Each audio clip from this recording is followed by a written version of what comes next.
नमस्कार दोस्तों, जैसा कि हमने अपने पिछले वीडियो में देखा था कि किस तरह से तुकोजीराव होळकर के सबसे छोटे बेटे यशवंतराव होळकर जी पेशवा द्वारा सूबेदारी की मान्यता अपने भाई मल्हारबा के पुत्र खंडेराव द्वितीय को ना मिलने पर स्वयं का राज्याभिषेक करवाकर महाराजा की पदवी को धारण करते हैं।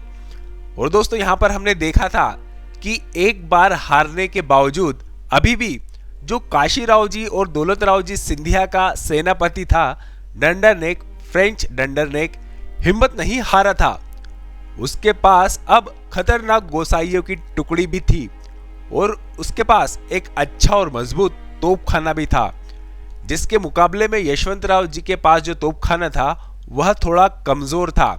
तो दोस्तों, मार्च सन 1799 में डंडरनेक फिर से एक बार महेश्वर की तरफ कूच करता है और महेश्वर के पास चोली नामक स्थान पर दोनों सेनाओं के बीच में युद्ध होता है।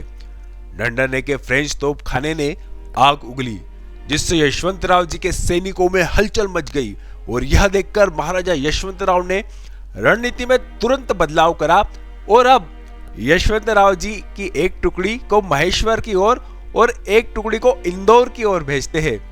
इंदौर में उन्हें एक बड़ी लूट हासिल होती है, जिससे उन्होंने सैनिकों को जोड़ा, अपनी सेना की ताकत और बढ़ाई, अपनी सेना को मजबूत किया। अब इन्होंने महेश्वर से भी कीमती सामान जो था उसे समेट लिया था और महेश्वर में जब डंडरनेक पहुंचता है तब वहां पर उसे कुछ नहीं मिलता है। तब वो क्या करता है कि महेश्वर के जितने भी धनवान लोग थे उनसे वह लूट हासिल करता है। दोस्तों, उस समय का चलन ऐसा ही था कि लोगों को, जो सिविलियन थे, जब राजमहल से पैसा नहीं मिलता था तो सिविलियंस को ही लूट के उनसे पैसा वसूल किया जाता था।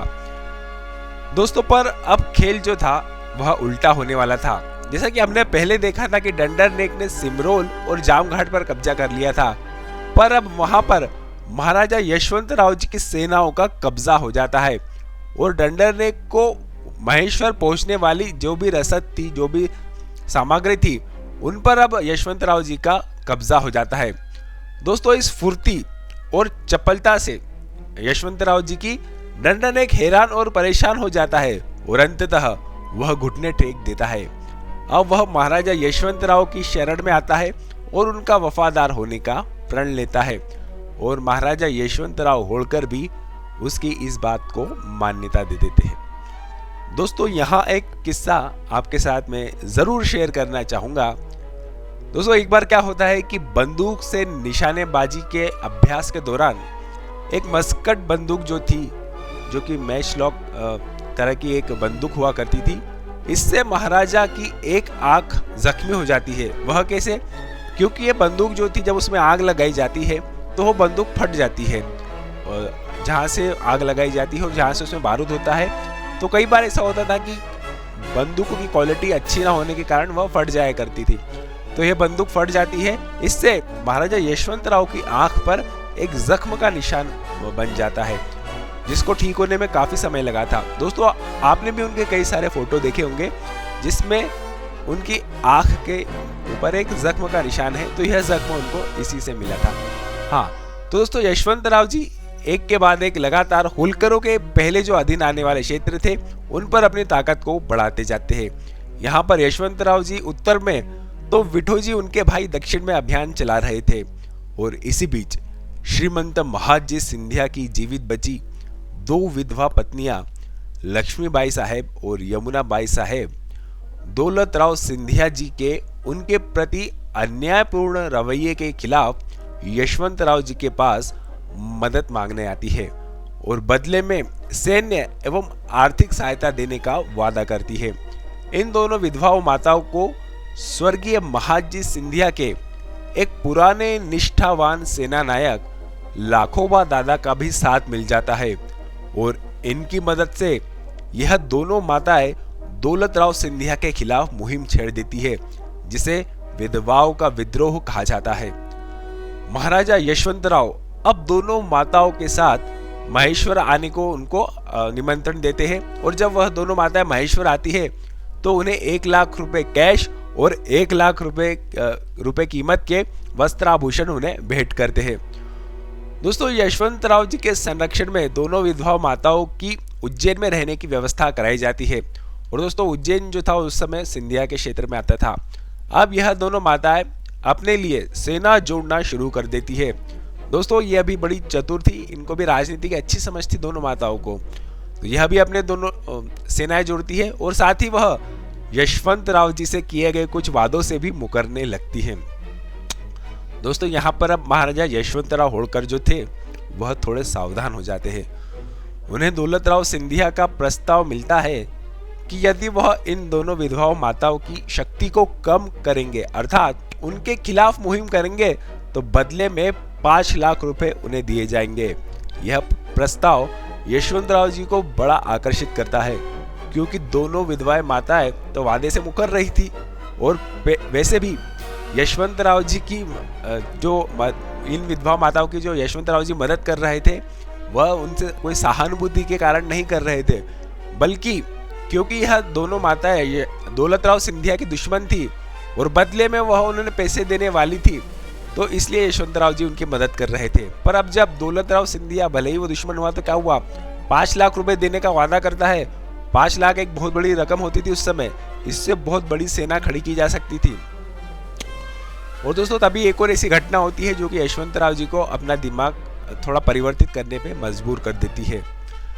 जो विधवा माताओं के मददगार थे लाखोबा दादा, वह यशवंत राव जी के सेनापति आमिर खान जी के कैंप पर हमला कर देते हैं। तो दोस्तों अब महाराजा यशवंत राव जी के पास एक कारण भी था। तो यशवंत राव जी लाखोबा दादा जो कि विधवाओं की मदद कर रहे थे उनके कैंप के ऊपर जोरदार हमला करते हैं। अब यशवंत राव जी दौलत राव सिंधिया के जो दरबारी थे जो उनके पास ऐसा प्रस्ताव लेके आए थे, अंबाजी इंगले, उनके पास जाते और कहते कि देखो मैंने उनकी थोड़ी शक्ति कम करी है, अब मुझे 5 लाख रुपए दे दो। तो दोस्तों वह भी राजनीति खेलते, वो भी कहते हैं कि पहले आप लाखोबा दादा को हमें पकड़ के दो, तब आपको 5 लाख रुपए हम देंगे, ऐसे नहीं देंगे। तो दोस्तों यहाँ मामला थोड़ा कॉम्प्लिकेटेड है ना। चल क्या रहा है यहाँ पर आप देखो और समझो कि राजनीति चीज क्या होती है आखिर। कोई किसी के साथ नहीं था, किसी को किसी पर भरोसा नहीं था। विधवा माताएं जहां एक तरफ यशवंत राव जी से मदद मांग रही थी, वहीं दूसरी तरफ उनके खिलाफ भी थी। दौलत राव जी जो कि यशवंत राव जी के कट्टर दुश्मन था, वह उन्हें 5 लाख रुपए देने का वादा करता है, पर उन्हें देता भी नहीं है। वहीं दौलत राव विधवा माताओं से भी बैकडोर डिप्लोमेसी कर रहा था, उन्हें भी झांसा दे रहा था। तो दोस्तों राजनीति और इतिहास को आप एक आज के ज़माने में वेब सीरीज की तरह समझिए, जिसमें कौन सा कैरेक्टर पॉजिटिव है कौन सा कैरेक्टर नेगेटिव है, इसका जजमेंट आप मत कीजिए। आप बस जो घटनाएं हो रही है उनसे आप क्या सीख सकते हो, आप यहाँ से क्या लेकर जा सकते हो, वह देखिए। हाँ तो दोस्तों विधवा माताओं को से पैसे नहीं मिलने पर महाराजा यशवंत राव जी उज्जैन के धनवान जो थे उनको प्लंडर करते हैं, उनसे पैसे वसूल करते हैं।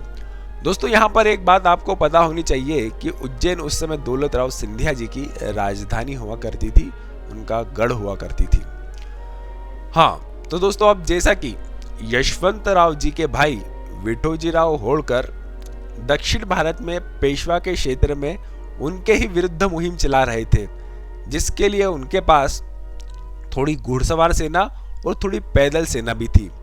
यह सब होता देख मौका मिलते ही पेशवा के सैनिकों ने उन पर हमला कर दिया और विठोजीराव होळकर को गिरफ्तार करके पुणे में पेशवा और उनके मंत्री बालोबा कुंजीर के आगे पेश कर दिया, जहां पर विठोजी को जंजीरों से जकड़ा जाता है, उन्हें कोड़े मारे जाते हैं और फिर उन्हें एक हाथी के पैर से बांध दिया जाता है। विठोजी हाथी के पैरों के नीचे आने से अब बार बार बचा रहे थे अपने को। लोगों को दया नहीं आ रही थी कि जिस होळकर परिवार ने इतने वर्षों तक मराठा साम्राज्य की सेवा की, उसे बढ़ाया, उसी परिवार के सदस्य के साथ ऐसी क्रूरता। यह सब पेशवा और उनके दरबारियों के सामने ही हो रहा था दोस्तों। और तभी हाथी के पैर के नीचे विठोजी का शीश आ जाता है और 16 अप्रैल 1801 में विठोजी की मृत्यु हो जाती है। और दोस्तों जब यह खबर यशवंतराव होळकर जी के पास गई होगी, तब उनके दिल पर क्या बीती होगी, इसका अनुमान आप लोग लगा सकते हैं।